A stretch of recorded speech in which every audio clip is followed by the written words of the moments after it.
Hello and welcome to the Michael Clark Show podcast, where every Wednesday I'll bring you an interview with a different special guest. Many will be from the world of sport. All of them have a story worth sharing. In a time when doom and gloom is all too easy to find, this is a place where we'll be promoting the positive. So I hope you'll keep me company each week as I explore where our guests get their motivation and inspiration from to succeed. Today's guest has worked with some of the world's top football teams under managers such as Jurgen Klopp, Ralf Rangnick and Erik ten Hag. But how did Thomas Gronnemark come to be known as the throw-in coach? What is it that he does that helped to catch the attention of illustrious names within the game? And what set him on this path? Let's find out. Thomas Gronnemark, thank you for coming onto the podcast. You're absolutely welcome, Michael. You are an incredibly busy man, even during COVID and all the restrictions. But how is it affecting you as a coach? I'm sure there's nothing better than being on a pitch and being with players. At the moment, it's a bit different. Yeah, it's really hard at the moment because of traveling regulations. So some countries I can travel to and some I can't. And for example, UK is totally closed down for me at the moment. So luckily enough, I can also do a lot of online work with online analysis for different clubs. So even though I'm in Denmark, I'm pretty busy. The term throw-in coach has certainly got a lot of people interested in recent years. A lot of articles have been written about it and a lot of people have shared opinions. But I want to find out, when did you become obsessed with throw-ins before you thought, maybe I could teach someone else this? Yeah, you actually have to go all the way back to when I was a little kid. I think I was like 8-9 years old and that was in the mid 80s. And I saw my big cousins Ben and Johnny doing long throw-ins, and they were like 8, 10, 12 years older than me. And if you have big cousins you really look up to, they're just totally cool. And every time they took a long throw-in, I just thought, oh, that was totally cool. So as a teenager, I tried to do the long throw-ins myself and like train a lot on them. And then I was really good at throw-ins suddenly. So already from an early age, it became a really big passion for me. Then as the years went by, I reached the highest U19 level in football. Wasn't good enough to be a pro, but in the mid-90s, I went to athletics because I was very fast on the football pitch. And the first year I came on the Danish national team, I was running 100, 200, 400 meters in relays, and I was in the athletics world for 6 years approximately, and all seasons I was on the Danish national team, several times Danish champion too. And the best result was in 2000 in Paris, where I, together with my teammates, won the European Championship in 4x400 meter relay for club teams. So all in all, it was a big success. But in 2002, I needed a change because suddenly I was training alone in my small town. I had moved because of I met my wife. So I want to find a new sport. It should be a team sport together with other people. I've always been really social, so I love to the daily training and relations with people. So I came into the bobsleigh sport, and it's a pretty crazy sport, driving approximately 130 to 150 kilometers per hour. And I was a professional bobsleigh driver for 4 years, traveling all around Europe, Canada, the States. And it was in the middle of that bobsleigh period in 2004 where I thought, hey, if I can make a good throw-in, why can't I teach other players to do it? So after that bobsleigh trip, I went back home and went down to my local library to find that book about throw-ins. But there were no books at all, and I tried on the internet and nothing serious. So I decided to make my own throw-in course. So I used approximately 6 months to analyze myself, see myself on video, try to do different things with my body. And then in the fall 2004, I had a throwing course. To be honest, I didn't know if it would work because I've only tested myself, and I could have been starting with an amateur or youth team. But I had the courage to contact a local Superliga team in Denmark called Viborg. And luckily enough, they said yes, and they improved their throw-ins a lot, scored a lot of goals after throw-in situations, and the club had its best placement ever in the Danish Superliga. So all in all, it was a big success, but also a great experience for me, my very first club as a throw-in coach there in 2004. So So since then, I've been working every day, every hour with throw-ins, thinking about throw-ins all the time. And the first couple of years, it was only the long throw-in. But then in 2007, after I saw one of my teams being horrible at throw-ins just in the middle of the pitch, I started to work on my long, fast, and clever throw-in philosophy. And that's just throw-ins all around the pitch, everything you can imagine around a throw-in, not only the throw, but also the movement around the throw-in situation, but also attacking and defending on throw-in. So yes, I'm a throwing coach and I love it. It's an amazing journey, and it's one that I can't wait to kind of drill into. For people listening to your story, they might think none of those sports are obviously connected. So you obviously are a person who has a lot of different interests, and we're just always drawn to sport. Yeah, you can say I've always been drawn to sport. I love to do sports. I still love to do sports. Of course, if I can play a little bit football, I like to do that. If I can do a little bit running, I like to do that. I've been playing a lot of street basketball my whole life. Still do it. 1 year in a club. So I just love sports. And you can say, if you look at my different sports, the transfer between them individually are actually pretty logical if you look to it, because the reason why I went from football to athletic was because I was really fast on the football pitch. The reason why I went from athletics to bobsleighing was I was the fastest man in Denmark. I was also strong and heavy, big requirements for bobsleighing. And people might think, okay, why throwing coaching? It's because I took my knowledge from football. I took my physical knowledge from athletics, not only from sprinters, but also from throwers. I took, the knowledge from bobsleighing. We did a lot of video analysis every year, several thousand video analysis of the bobsleigh start. I used that in throwing coaching too. We were very innovative too on the bobsleigh team. So you can say to be a throwing coach I also think is pretty innovative. And then I've also been saying a lot of things from basketball, for example, around creating space on the pitch. So even though it looks like it doesn't really, stick together, all of it in the connection to the job as a throwing coach, I think there's a really clear connection there. So for me, it's all about when you want to achieve something in life, it can be really good to take some of your earlier experiences and try to pick the best part of that and then put it into your new assignment, new role, or your new challenge. Already a valuable moment for any coaches listening to this. You can think about transferable skills and how they can adapt them to help their own players. Yeah, it's really, really important. And I think one of the most important things one thing is to say, oh, you have to take skills and experiences. But I think the first thing is to be open-minded and then just think, hey, everything in life, not only sports, but everything can develop me as a coach or what I do in my life, but it can also develop the people I'm working with. And I'm not only looking at sports, I'm also looking at, for example, nature, animals, for example, often looking at birds, a predator bird, and then a flock of small birds. What kind of awareness do they have towards each other? Because they're living in the same place, but the small ones want to avoid the big one. And you can take the same awareness into throwing coaching too. I'm using that a lot. Sometimes I look at a piece of art or a painting in a gallery, and then I see some lines drawn and something different colors, and then I suddenly see a moving pattern or space creation pattern or defending pattern I can use in throwing coaching.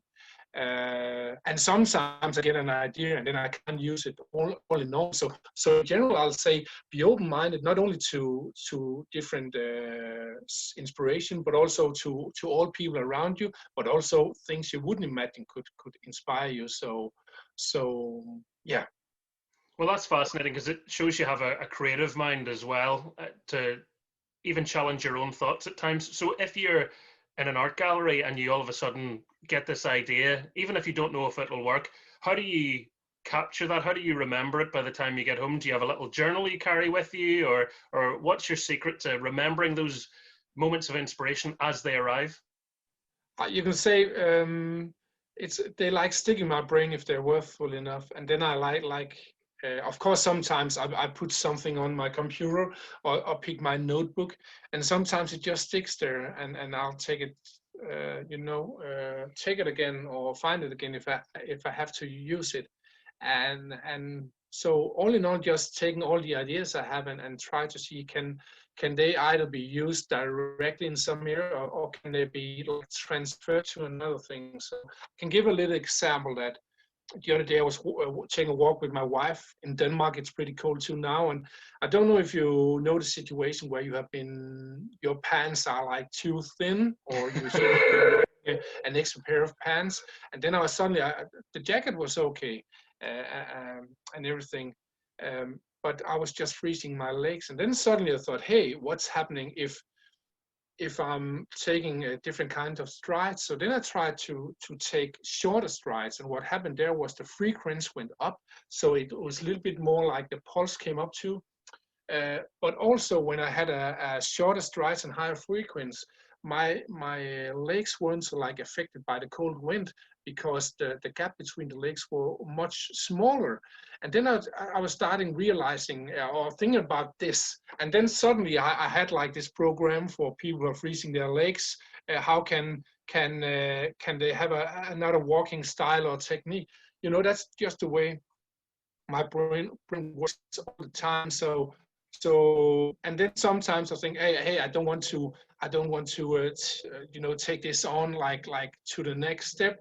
So I'm always thinking about things. Another thing I thought about one time was, we have a big challenge in society that people are often tired at the end of the day when they're driving a car. And of course you can drink like 1.5 liter coffee, or you can like take your window take your head and hang it out the window so you don't fall asleep. I thought about how can you, if you're chewing on something, can that keep you awake when you're driving? And then I thought about, hey, how is the angle in your mouth between your upper tooth and the tooth below? And for example, is an increased angle when you're chewing, for example, a carrot, so can that help you keep awake? And so I'm having this idea all the time. So I'm actually not really a structured person who are thinking inside a box. So I'm constantly thinking outside the box. And then when I get the idea, I'm starting to structure things. And that's the way I develop things.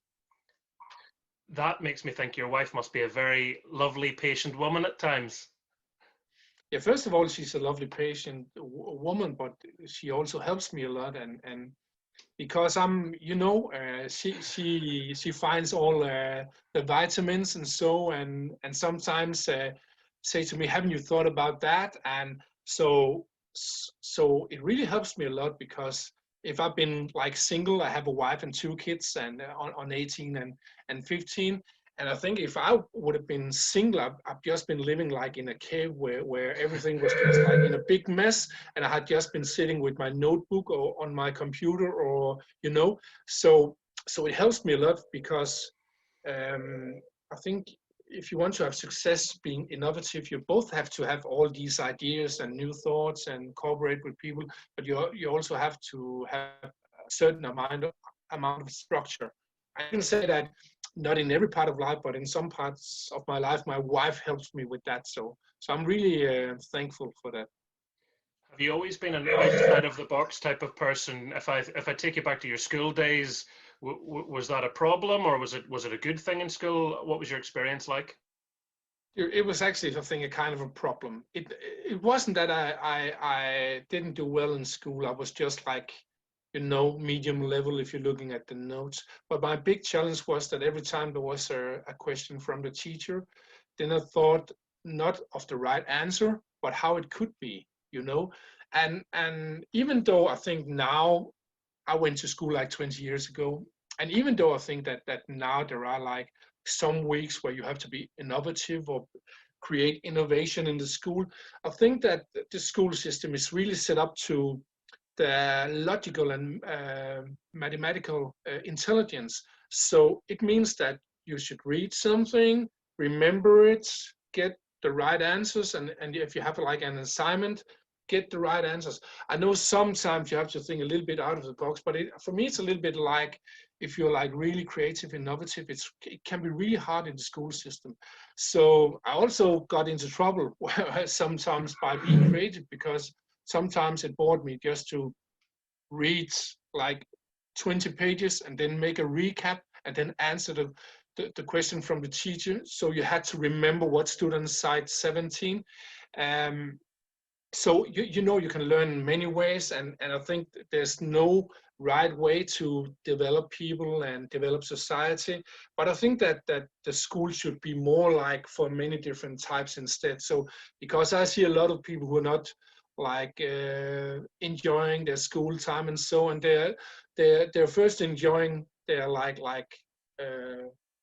work life when they come into an actual work where they can use their like more personal skills and so that's also one of my things I think about. How can we change the whole school system? I know it's different from country to country, but how can we change the school system so innovative or creative kids can also really try that in the school too. So we can, and it's not about they have to get success. It's not about the society has to be as best as possible. It's also all about that the kids, they should just enjoy being at school.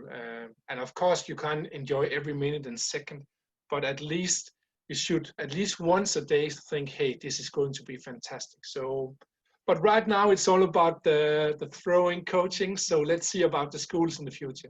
Yeah, well, that's what sort of struck me reading about your story and even talking to you now. I thought millions of people have looked at football, and as you said, no one had that book that you wanted to find that day you went to the library. So it shows that your brain works a little bit differently, but that has worked to your advantage because you've also trusted those instincts when you were going in initially.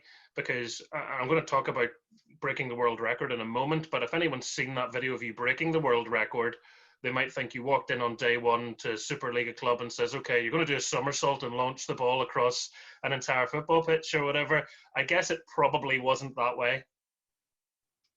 No, you can say that when I'm coaching the throw-ins in the clubs, it's with a normal run-in. The only reason why I choose to beat the world record, and you can say choose, of course you never know if you can beat it, but in 2008 I've been a throwing coach for 4 years, and I thought, hey, if I'm the only throwing coach in the world, why not also be the world best at this too? So at that time there was a official Guinness World Record at 48.17 meters set by Mike Lochner from the States. So the world record was 10 years old. I could throw about 42 meters with a normal throw-in, normal run-in. And that's really, really far, because if a professional football player or not a football player can throw 35 meters, then it's world-class. Not many players can do that. So I could throw really far, but I also knew that I couldn't beat the world record with the normal throw-in. So one day I saw a flip throw-in on the internet, and I thought, how hard can it be? And for you out there who don't know flip throwing, you take a run in, jump down on the ball, make a flip, land on your feet, and then throw the ball. So I thought it was pretty easy. So I went directly down to my local football pitch. And, hold on, you thought it was pretty easy? Yeah, no worries. I thought I could do that. Wow. So I just tried, and then I just landed directly on my back. So so a couple of days later, I was lying at the physiotherapist, dealing with quite a big amount of pain.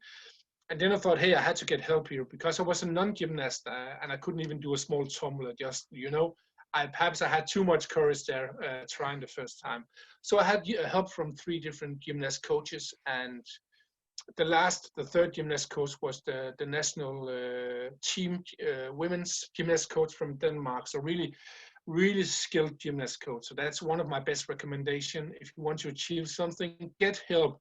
It's not a shame to get help. Sometimes people think, oh, you have to work hard. You have to, give it all. But sometimes it's much easier to get help. Of course, you have to work 100%.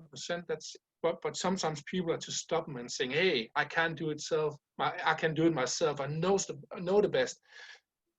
I know everything. So, but I got a lot of help from these gymnast coaches, and it gave me a chance to make a world record attempt in the match between Denmark and Spain in August 2008. It was a full stadium parking, and I only threw 44 meters, but yeah, of course it was really far, but still 4 meters from the world record.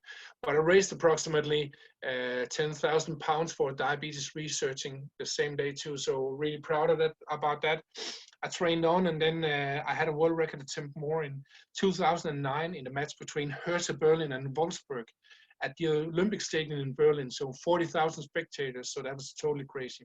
I didn't beat the world record there, so it was totally raining, and I had to make a run in on the athletics track, like surrounding the football pitch. So it was really tough conditions. I was beginning to throw 46, 47 meters in training, and I was really close to the world record on 48.17. But then in 2009, there was a guy called Michael Brooks from, Danny Brooks from England, who set a new Guinness World Record on at 49.78 meters. And of course, I was totally disappointed because I've been trained so hard, also injured many times, trained every day. And first of all, I thought about making a world record attempt at the Danish West Coast, where there's always like blowing a gigantic storm. So, but I thought, hey, that's not the right way. I had to find out how can I get help. And my biggest challenge was to hold on the ball, because it's often when you're sweating, you're sweating your palms too, and it's not fantastic to jump down on your palms. And then I thought, hey, what can help me? First, I tried this sticky stuff you use in handball too. I don't know if you know the handball sport, but they use some sticky stuff to hold on the ball, but it was just sticking too much. But then one day I was sitting in the couch, and it was a Friday night, and my kids were watching Disney show Friday night, and Friday night they always get some candy there. And then my girl, Isabella, she walked past me, and then I don't know why, but by accident I touched her hands, and I thought, hey, they are only sticky in a moderate way. So I thought, hey, can't I do something with that? So I contacted the Danish big television station DR, that's a bit like BBC in UK, and I asked them, can't we test what kind of sticky stuff that's best when you want to do a flip throw in? And luckily enough, they thought, hey, that's a really natural thing to do on live television.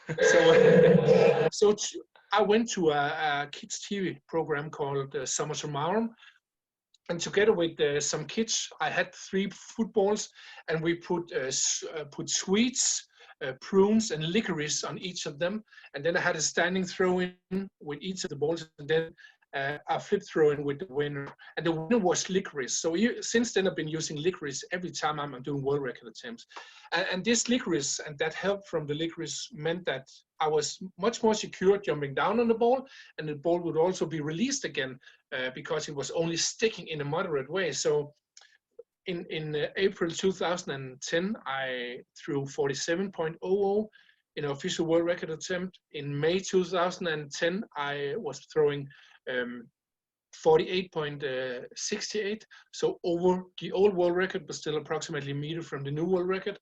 And then in June 2010, I set an official Guinness World Record of 51.33 meters. And again, if you want to see it, go to my YouTube channel. It looks pretty spectacular. It really does. I was watching it earlier on, and it's really worth watching, so go check that out on Thomas's YouTube. What was that feeling like to finally accomplish it? Because as you've really well explained, there was a lot of hard work, some setbacks, but you kept going. You really wanted to get that record. Yeah, I think it was really fantastic to me, not only because of achieving the goal, because of course that's big enough itself, but because of all the challenges and struggles I have. The biggest challenge for me was that I was a non-gymnast. So I've seen some gymnastic like people who are playing football and then they do a flip throw in, and for them it looks like being pretty easy. But you know, I have to work for every single percentage of being able to do that flip throw in. So the guy who beat the world record before me, Danny Brooks from England, he was on the English power tumbling national team, where doing a lot of jumps in a row after each other. And so I think for him, it was pretty easier than compared to me. So it was gigantic for me to beat that world record, because it was not like I was throwing like in the period around the throwing world record. It was not like I was throwing 48, 49, 50, 51, 48. No, I could make a throw on 38, then it was 45, then it was 42, then it was 49, because it was so hard for me.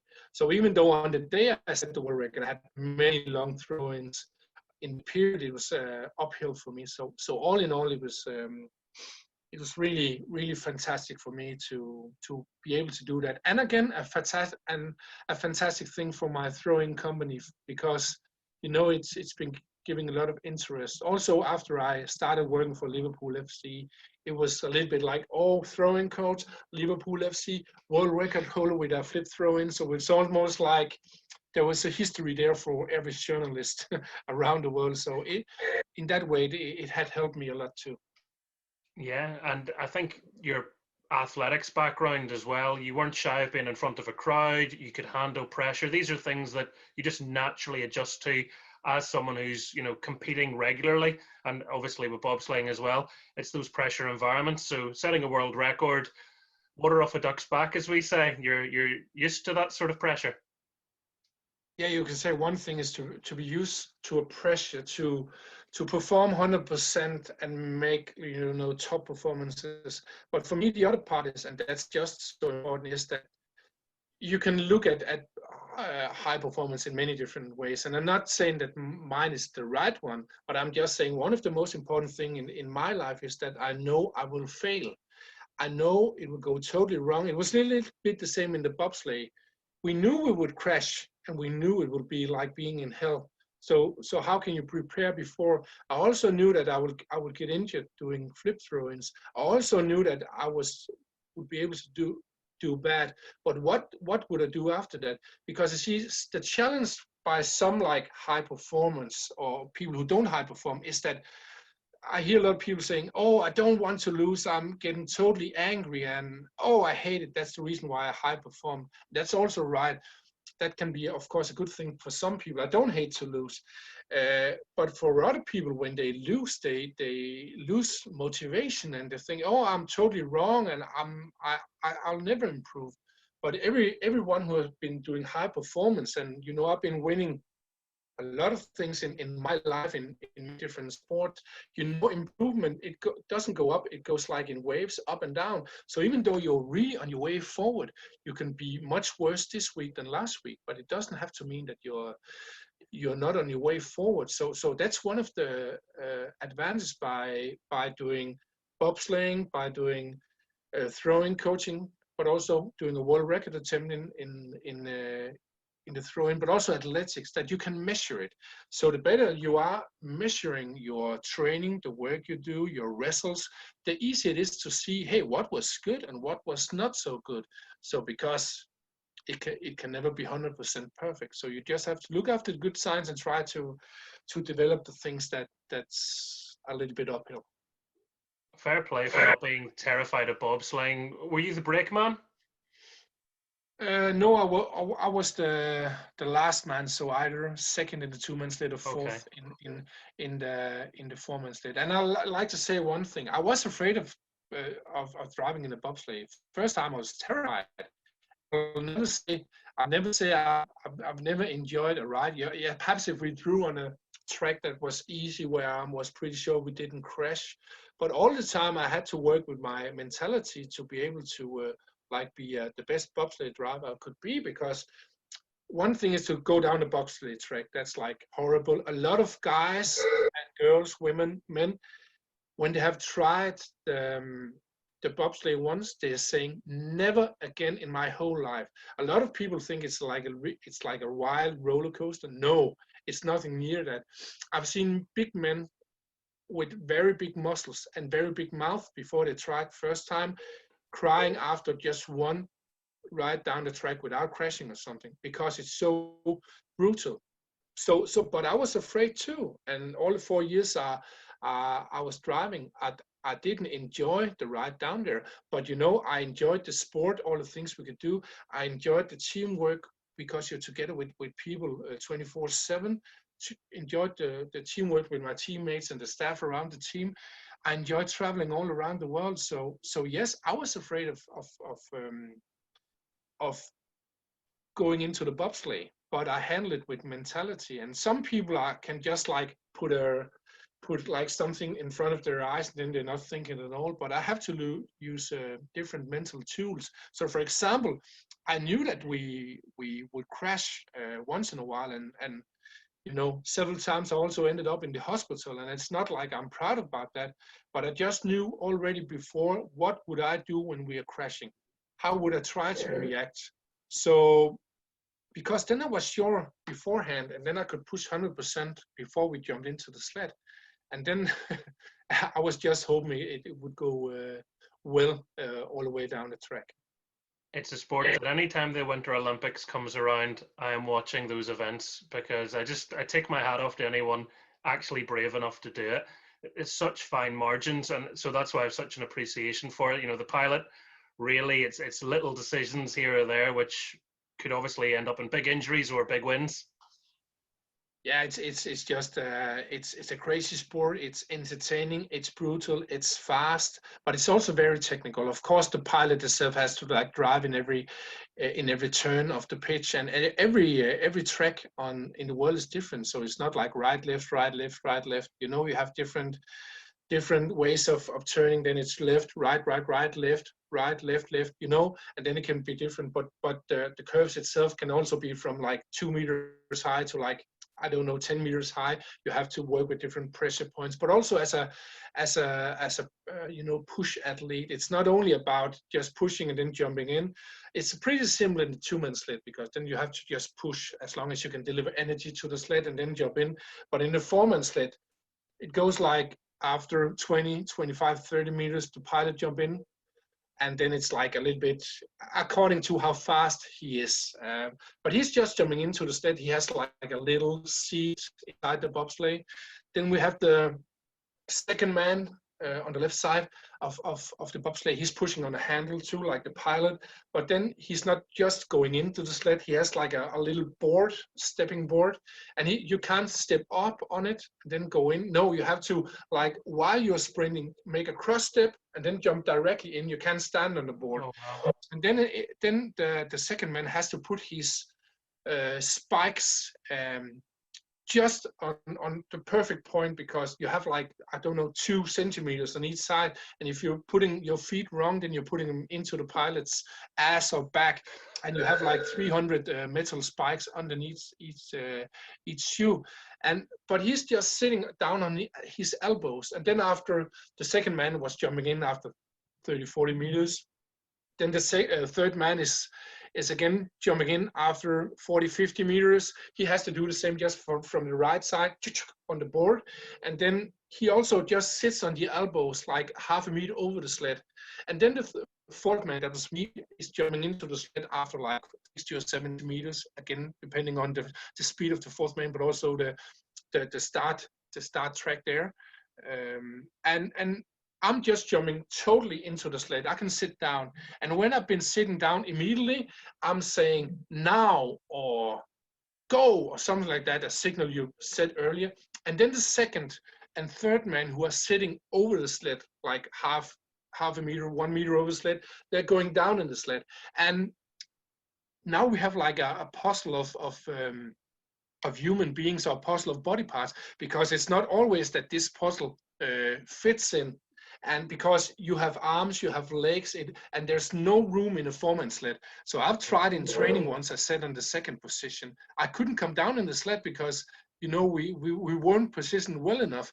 So the third and the fourth man wasn't positioned well enough when they got down there. So the first half of the track, I was sitting like a meter over the sled, and we were, accelerating. I think when I came down, we were driving like 100 kilometers per hour, so like in curves like this. So it's really technical also. So for me, it's a fantastic sport, and I've learned a lot, and I had 4 fantastic years in the sport.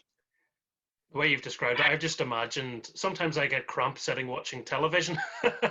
I'm trying to imagine being in there, going high speed, needing to keep your balance, needing to keep your body position correct, and realizing my calf hurts or my leg's in a strange position or I'm too high up. That must all be quite an experience to realize that in that moment. Yeah, it's pretty hard to cope with, because sometimes, okay, of course, if it goes well, then it's just like wow, or pretty well, then it's, oh, that was okay. But often it doesn't go well, and I've heard a story about an Italian guy. They were all in the sled, in the foreman sled, but his leg was sitting a little bit wrong in the sled, and they didn't crash, but they just like hit the wall at some stage. And just because they hit the wall, he broke his leg. So it's not just a thing where you're saying, this gives us a tenth better time in the end. It's also about security. So you don't want to, even though I could talk with humor about, I was sitting a meter up the sled in that training run in the second position because I couldn't come down. It was actually pretty dangerous because I was not sitting securely there. Imagine if I was falling out of the sled, then it would be a catastrophe. So yes, it's both a crazy but also a fantastic sport. Okay, we'll come on to football now for all the football fans listening, but I thought getting a bit of a flavour of your personality and your sporting experience as well, because I think sometimes people overlook that and they just think you're a man that picked up a football one day and started throwing it, which is not doing you any justice, really. So that's why I wanted to make sure we talked about that. When we look at your CV in terms of football, Thomas, it's incredible, working with the likes of Ajax and Liverpool and others. Is it ever a pinch yourself moment for you that you're working with some of Europe's most famous footballers, coaches, and teams? Yeah, still sometimes I can't even realize that this is happening. So it's been more than a dream come true for me, because sometimes if you talk about dreams come true, you can imagine that dream. But who can, even though I've had ambitions to coach on the highest level, who could imagine to be a throwing coach for Liverpool, win the Champions League with Liverpool, and also win the Premier League with Liverpool after 30 years of waiting time? It's almost like a fairy tale. And especially the first 14 days. I started in Liverpool FC in July 2018, and you may know that situation where you're dreaming of something fantastic at night, and then you're waking up in the morning and thinking, hey, that was only a dream, and then it's just like, oh man. And I did the same the first 14 days after I signed with Liverpool FC, and I was dreaming that I was coaching Liverpool FC. Of course, a lot of different weird dreams. Then I woke up in the morning and thought, hey, it was only a dream. And then I realized it was real, so it was really messing up my brain there. So yes, all in all, it's like a dream come true for me. Not only the work with the big clubs, but also, of course, there's a challenge now with the coronavirus now, but I've been traveling to many different countries.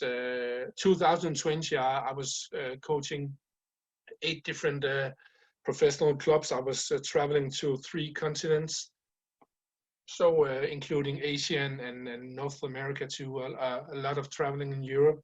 So in all aspects, it's fantastic. So yeah, I love it. I found it really interesting when I was reading about you that you had to put in obviously so much work to get to the point that you were ready to be offered a job at Liverpool, but there was little moments of luck along the way in terms of you put out a tweet about a player you're working with, a German newspaper picks up on the story, they print your story, and Jurgen Klopp just happened to pick up a paper. Yeah, you can say I'm all along the way. I've been 100% sure that I'll coach on the very highest level in world football. Before the Liverpool job, I've been coaching in many Danish Super League clubs. Also had 2 seasons with Brentford in the English Championship. But the way it happened was that I've been coaching in FC Midtjylland for many years, and I had this player called Andreas Paulsen who improved his throwing from 24.25 to 37.90, so almost 14 meters. He was sold to Borussia Mönchengladbach in June 2018, and I was proud because he was only 18 years old. He hadn't really been playing so many games for the first team in Midtjylland, and he was sold for approximately, I think it was £3 million or so. So many money for a Danish teenager. I just wrote a tweet saying something like, proud of Andreas Paulsen, Borussia Mönchengladbach, improving his throwing from 24.25 to 37.90 meters. Then I wrote like hashtag Borussia Mönchengladbach, hashtag something else. And then there was a small fan media from Borussia Mönchengladbach area there who contacted me and asked, hey, can we make an article with you? And I said yes. And then a couple of days later, a journalist from a German newspaper, Bild, called because he had read that article written by the fan media.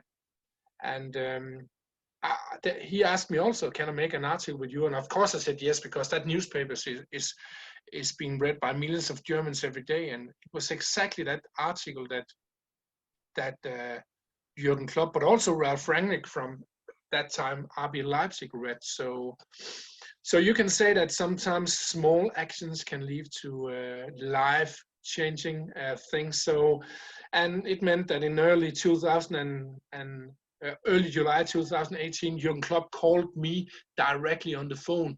So that was totally crazy. And he just said to me that we had a fantastic season in the 17-18 season with a fourth place in the Premier League and a Champions League final, even though we lost. But we were just so bad at the throw-ins.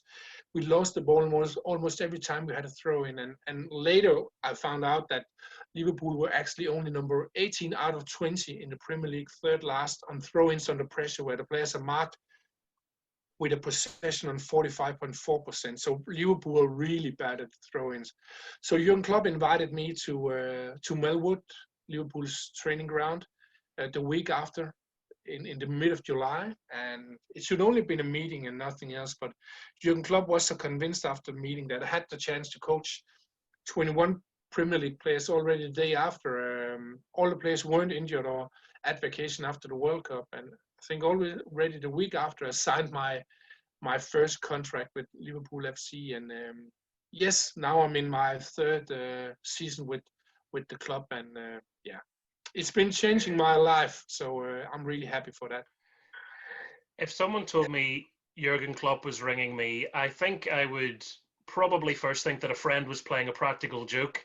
Did you know it was him right away? And what was that moment like when you realized, oh my goodness, it's Jurgen Klopp? Oh, I knew it right away because a lot of people have asked, just like you, did you know it was Jurgen Klopp? Something like making fun of you, but you know when you're listening to Jurgen Klopp's voice, you can recognize it. The first time I heard his voice was actually on the voicemail because I was on a summer trip with my family, and we had to visit a chocolate shop, and so I just thought it was a plus 44 number who had been calling. I thought it was just a guy selling pens or so, because if you have a company like me, you know everybody is calling you. So I listened to the voicemail, and then it was Jurgen Klopp. And if I hadn't been sitting in my car seat, I thought it was, I've probably been tumbling over or so, going totally in shock, because again, it's always been a dream for me to coach the biggest clubs in the world. I tried to call him back, but he didn't answer. So we went into the chocolate shop, and after that, I thought, hey, might as well go home to myself and take perhaps the most important call in my life. So I was driving the car, my wife sitting beside me, and the kids in the back. And then suddenly the phone rang, and my wife picked the phone up, and she said, "It's Jurgen." So I just took the car, drove directly into the grass field, and picked up the phone. And then, yes, Jurgen Klopp said all the things I mentioned before. So it was a pretty crazy story. And yeah, so yeah, I'm just really happy that Jurgen Klopp had the courage to call me. And why do I say the courage? I think you have to be very courageous as a top manager or a top person in business life, you can say, to like call a pretty unknown person, because Jurgen Klopp could have say, oh, we just try to deal with this throw-in challenge ourselves. But you know, Jurgen Klopp is a guy who's saying, if I have a challenge I can't like cope with, or my staff can't, let's just get some help from the outside. And sometimes people, not only managers and head coaches, are too proud to like ask for help. Things are much easier if we're asking for help. So, you know, I've never been told in Liverpool FC what to do with the throw-ins. Can you do a little bit like us, just, a little bit different, tweak it a little bit? No, I've been given an open role at Liverpool FC. Of course, I'm listening to other people and communicating and talking, being open-minded. But all in all, I have a free role. I could been doing what I want with the throw-ins at Liverpool. And it also meant that in my first season, 18-19 season, we went up to possession and throw-ins under pressure on 68.4%, and we went from number 18 before I came in Premier League to number 1, also number 2 in the whole Europe after one of my other clubs, FC Midtjylland from Denmark.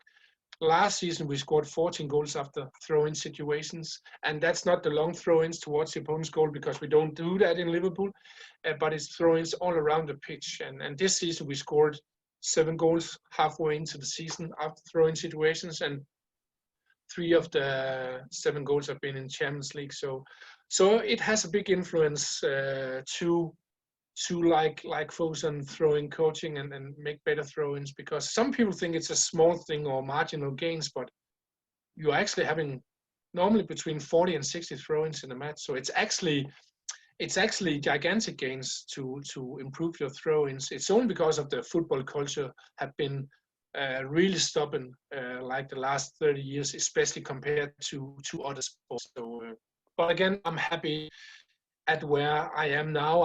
It's been totally fantastic to win all these things with Liverpool FC and the other clubs I'm working with. But my biggest dream or goal is to change the football world. So that's also the reason why I'm writing a book about throw-ins.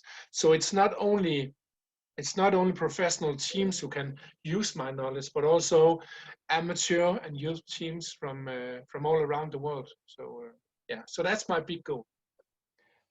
I can tell you the moment, I used the word inspiration a couple of times, the moment of inspiration for me when I thought, I'm going to get Thomas Gronnemark on this podcast. I was doing a commentary with Warren Feeney. He used to play for Northern Ireland. He's managing in Bulgaria now. And we saw a really poor throw-in. And he didn't say anything, but I saw a little expression on his face, told the story.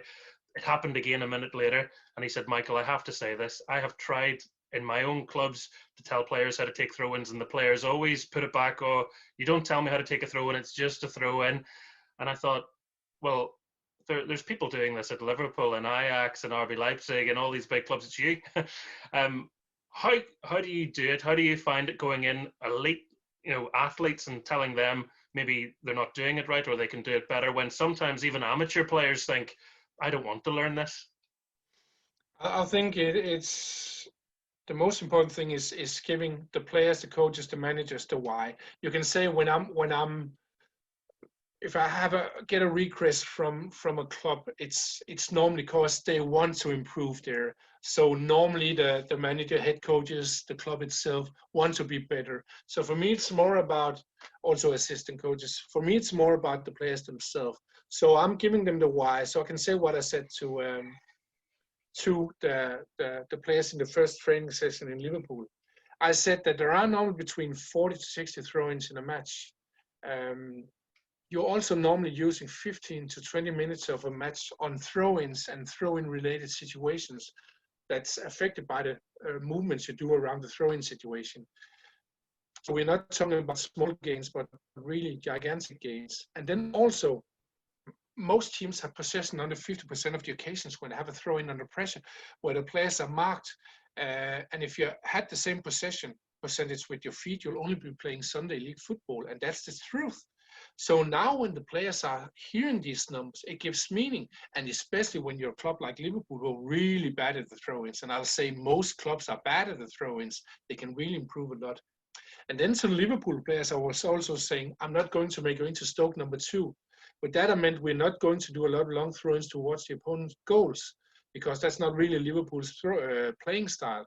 And again, it's really important for me to say I have nothing against long throw-ins towards the opponent's goal. It's just perhaps only 10% of all clubs who can utilize this kind of set pieces effectively. I've been coaching in FC Midtjylland where they scored 35 goals in 4 seasons at long throw-ins.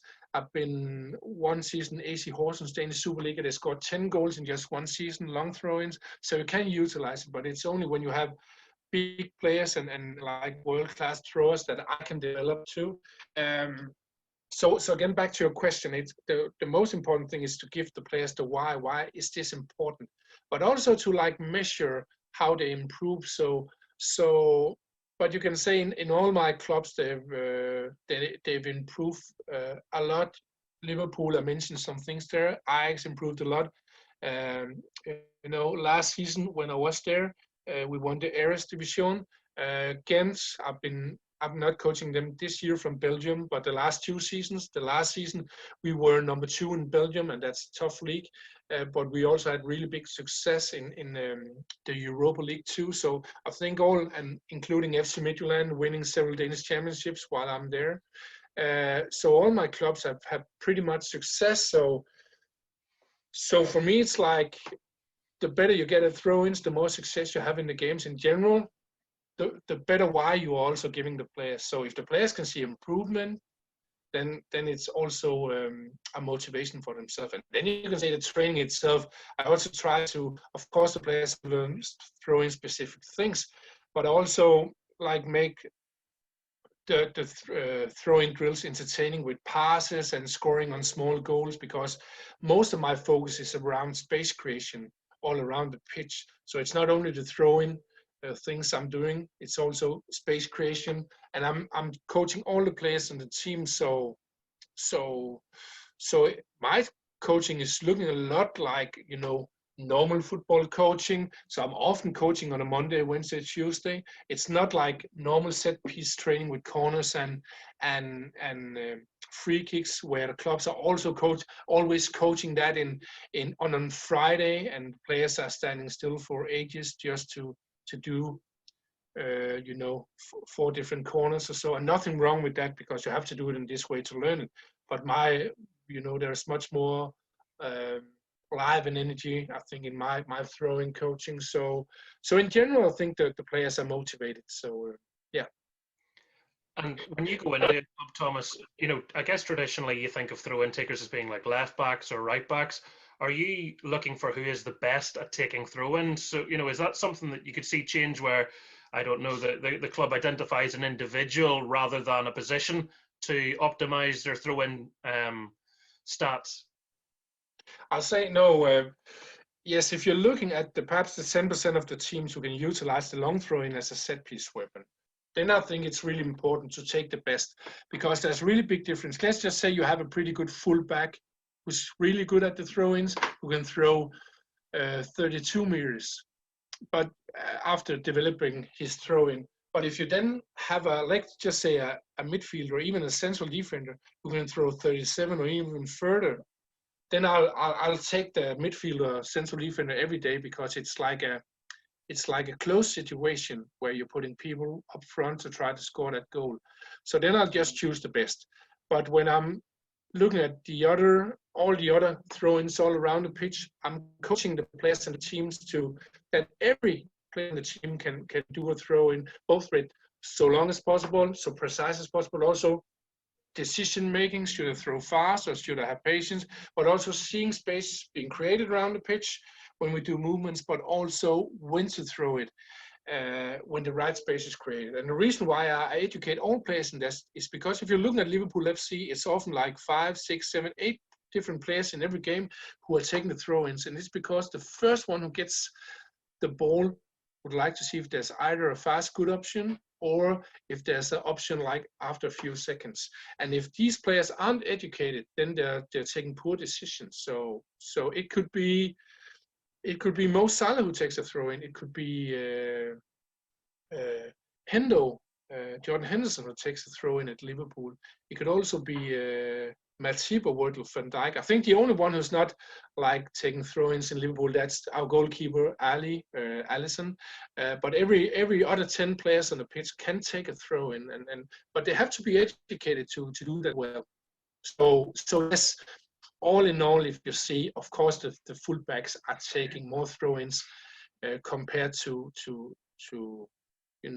the other players. But yes, all the players are taking them once in a while. Does it still give you a bit of a thrill to see, a Mo Salah working through your training and your techniques? Yeah, it gives you every time, the best thing for me is seeing throw-ins. I would much rather see a good throw-in movement than a scissor kick up in the top corner. Of course I enjoy that too. But it's not only the throw-in, but also the movements from the player, because it's not about I have to get the ball, it's about we have to get the ball. So when I see a fantastic coordinated run, and it doesn't have to be like you know, we don't have to be agreeing on that before, because my coaching is not like a playbook in American football.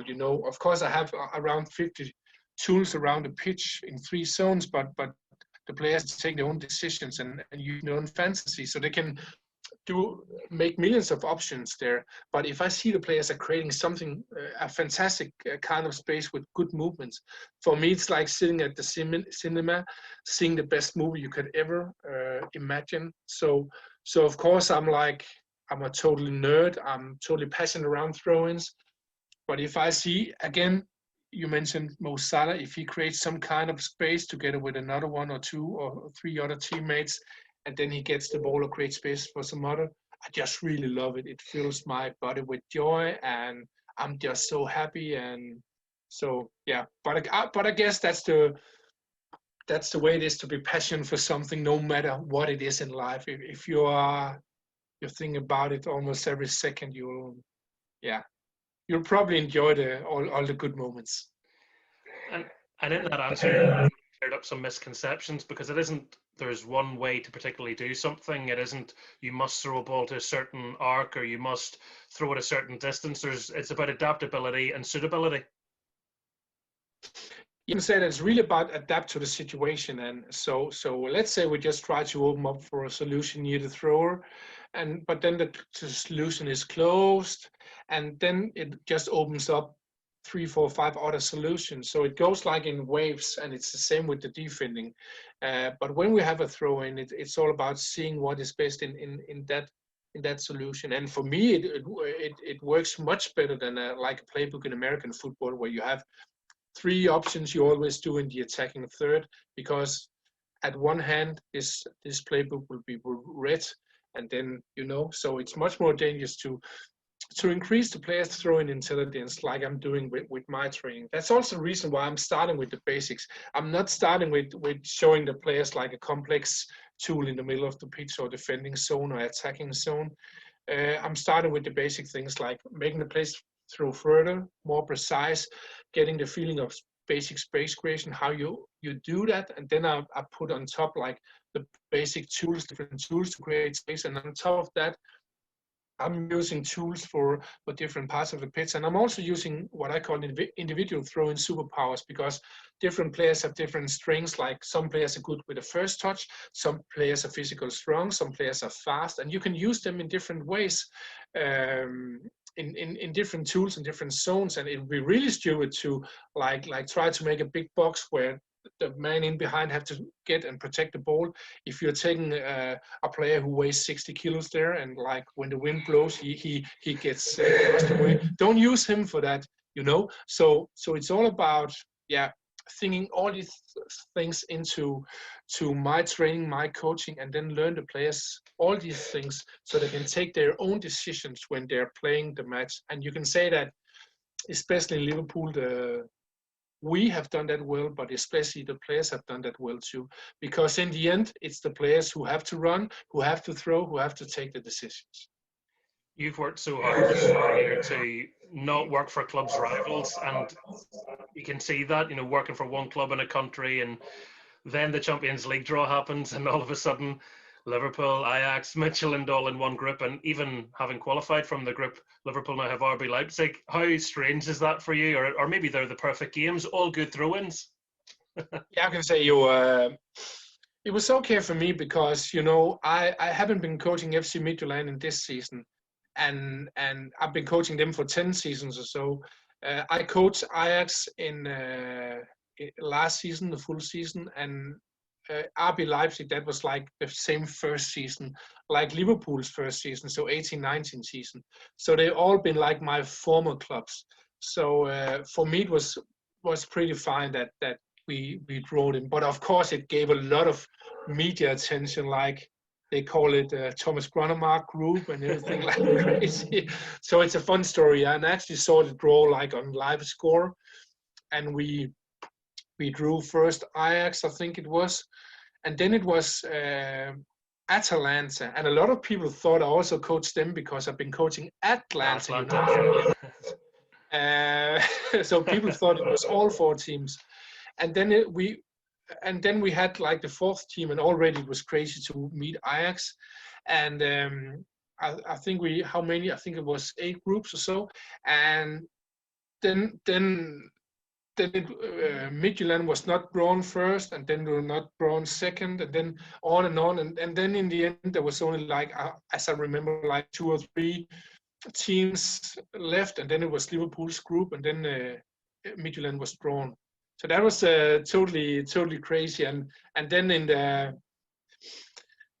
the knockout stage here, the next time RB Leipzig, that's also crazy. So yeah, but for me it's okay. I've tried a few times in Denmark that I coached two teams at one time, and so of course that's a special feeling. But I'll also say that I've changed my approach a little bit, because I'm not so much at the moment against to coach different teams. A lot of people think that, oh, when I'm coaching Liverpool FC, I'll never coach Manchester United. Of course I can do that, because if I'm not at Liverpool FC, why shouldn't I do it? I know it's a gigantic rival, but a lot of people who think that you can't do that, they've been Liverpool fans their whole life. I'm not a Liverpool fan. I have all my life have sympathy for Liverpool, because I love the club and everything around it, but I'm not a Liverpool fan. So I can coach whoever I want. And for those people who are saying who are mad at like professional football players who are shifting to rivals, I think it's a little bit another thing, because they've been like earning millions of pounds. They have so many money on their bank account, and they could just not do it. But I'm a throwing coach, and even though I have a fantastic life now, I can't make a living just by coaching Liverpool FC. So that's just the way it is. So I can, unless a team pay me only to coach that team in a league, they can do that, but they have to pay for it. It's not like if I'm coaching Liverpool FC, I can't coach any other Premier League team. So I think that when I just made my first breakthrough, I had a little bit like, oh, I only want to coach Liverpool because I got this chance. But now I'm at a stage where I'm saying, hey, why not help other teams too? So yes, you can see me coach other Premier League teams this season. You can also see me coach big rivals in other other seasons too. I've nothing. That's fine for me. And if some people don't like it, it's also fine for me. Well, there's a bit of transfer speculation then, so maybe the phone will ring after this interview. It might be Ole Gunnar Solskjaer. Yeah, people can call if they want, because you should never like say you won't do a thing in life, because I've seen Manchester United also in the games against Liverpool, but I've also seen Manchester United in many other games this season, and they are really bad at the throw-ins. So I think they're losing the ball almost every time, and I think Man United are in the same position as Liverpool were before I came to them. They were really at the bottom of the Premier League, and yeah, Manchester United could have the same improvement like Liverpool had, because of course it's not good to lose the ball so much when you have throw-ins. So yeah, let's see what the future brings. Before I let you go, you mentioned your book. Can you tell us when's it coming out, where we can find it? No, I can't really say when it's coming out yet, but I'm writing on it now. I've been writing, I think it's 68,000 words, so already almost 200 pages. I can just say that when it's published, it will make a big change in football, not only for the pro teams, but especially for the amateur and youth teams. If I will publish in a year or 3 years or what, I don't know yet, because I don't know if you or any of the listeners here have tried to write a book, but it's not a thing you do in 3 months. So it's also depending on how much work I have with analysis, but also my work around the world. So, but you can be 100% sure at one stage I'll publish my book. But until I publish my book, I have some free drills. It's my 4 basic throw-in drills around the near area of the thrower, and you can get them on thomasgronnemark.com/free. Already around 4,000 coaches from all around the world have picked these drills up, and people are saying they like them. You can use the drills from U10 and up to professional players. I've been using these drills also for Liverpool FC, Premier League, Ajax, Ghent, all my teams. So I recommend to do that. And of course, when I'm publishing my book in the future, I'll also go on like book tours. So it's also payable for me to come to smaller clubs too, because then it's easier to visit several clubs in one trip. And so I'll be doing online courses, seminars, talks, and everything. So I can't wait to publish my book. So again, just follow me via my newsletter, my homepage, or find me on my YouTube channel, Twitter, LinkedIn, or something like that, Instagram too. So yeah. Brilliant. So make sure you do that. There's lots of great advice on there, and I was on having a nosy earlier, so I can definitely say that. Have you got a favorite pupil? Just about last question. Have you got a favorite pupil that you could maybe say, this is a player that I'm particularly proud of their development, or maybe they're the best in Europe? I'll say a lot of people ask me who's the best throwers in the world. And of course, you can always look at the long throw-in. But first of all, I'm focusing on the long throw-ins in the clubs where that's important. But I think it's even more important to have players who can throw fast, throw precise, take the right decisions, see space being created. And if I have to mention the 2 best players in the world at the moment, at least, I think it's Robo and Robertson from Liverpool FC, and Trent Alexander-Arnold, because they have improved a lot. When I came to the club, they were really bad at taking throw-ins, taking decisions, but of course also the team itself was really bad. But they've just improved so much. And they've made a lot of, you can say, throw-in assists from all around the pitch the last 3 seasons. So I'm just proud of these 2 players. They're just not only fantastic throw-in takers, not only fantastic football players, but they're also some good boys, both of them. So look after these 2 in a match. And it's again important to say it's not perfectionism. There are no players in the world who are doing it perfect every time. But again, remember that Liverpool went from having 4 out of 10 good throw-ins in a match to taking 7 out of 10, and that's like a gigantic step. So look at Robo and Trent. There you go. There's your homework, everybody. Thomas Gronnemark, thank you so much for coming on to the Michael Clark Show podcast. It's been really nice hearing from you and learning as well about your journey. You're absolutely welcome.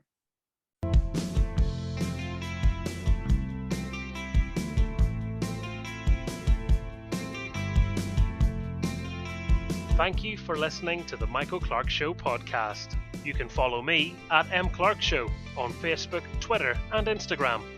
Check back every Wednesday for a brand new episode, which you can download as a podcast wherever you get your podcasts from.